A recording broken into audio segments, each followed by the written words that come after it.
In this video, we're going to be looking at our side plank with arm movement exercise.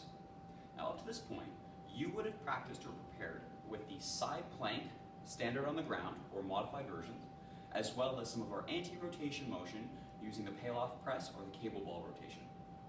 So in those videos, we discussed how the obliques take on the primary amount of force to generate those motions and to stabilize the torso. We are relying on that principle now and just starting to layer on some secondary complexity to make this more challenging overall. I want you to remember as you do this though, that this is still a side plank exercise.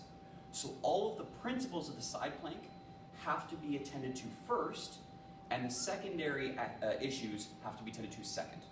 So when we do this exercise, you're going to set yourself into your normal side plank position. You'll bring your hips up, and now we're going to be using the top arm to create an anti-rotation stimulus. Let me demonstrate, and then we'll talk about it. So arm position, leg position, everything's good, everything's stacked. The top arm is up towards the ceiling, it's perfectly vertical.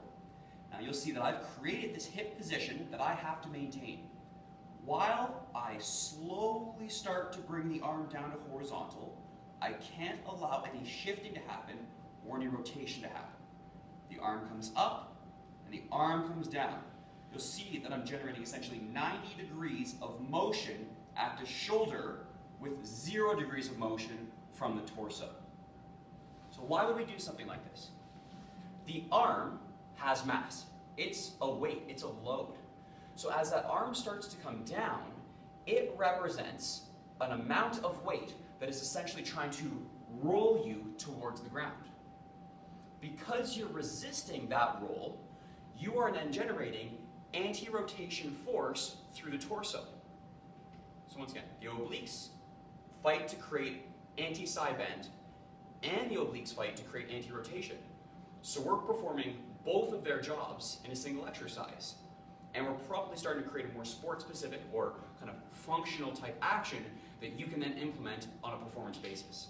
So, once again, now observing on kind of a side position, everything is set the same way, everything is stacked through the torso, arm is up, down to 90, and back to vertical.